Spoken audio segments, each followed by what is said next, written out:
A day in my life as factory worker dito sa Pilipinas. Pero bago ang lahat, ako nga pala si Meloy. Dating palaboy sa Bindoy at napadpads sa Manila. Ipagsapalaran. Kaso hindi pinalad. Ngayon naman, napadpad naman sa Pampanga. Buti na lang, jackpot. Nakapasok sa isang factory dito sa Pampanga. Ito ang buhay ko ngayon. Bilang isang factory worker, boarding, trabaho, walang katapusan, araw-araw. Alam niyo bang, mas marami pa yung oras ko sa trabaho kaysa dito sa boarding. Parang baliktad. Parang binisita mo na lang yung higaan mo. Pagkatapos, pasok na naman sa trabaho. Ito nga pala yung routine ko araw-araw bago pumasok sa trabaho. Ang mag-asikaso ng mga amo ko araw-araw. O di ba? Nakakapagod. Hindi naman sa nagre-reklamo ako kasi kasalanan ko rin naman. Oy, teka lang. Pero sinubukan ko lang naman na mag-alaga ng isa. Tapos parang nakita ko na malungkot yung isa. Ayun, kumuha pa ako ng isa. Babae. At yun, nagkapamilya sila. Biglang dumami. Okay lang naman. Kaso minsan sakit sa ulo.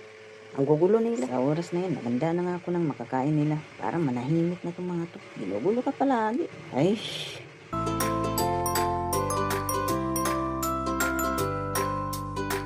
o yan, pinakain ko na yung mga yun. Inuna ko muna yung mga maliliit, tsaka na yung mga malalaki. Nakikiusap ko sa kanila. Huwag sila magulo, para hindi ako mainis. At buti na lang, nakikinig tong mga to. Kaintindihan kami.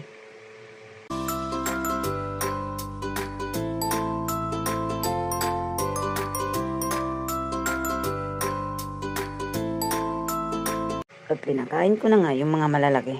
Ayun, napaos na ako. Ayun. O siya, kakain na pala ako dyan bago pumasok sa trabaho. Kain tayo mga kakingkoy.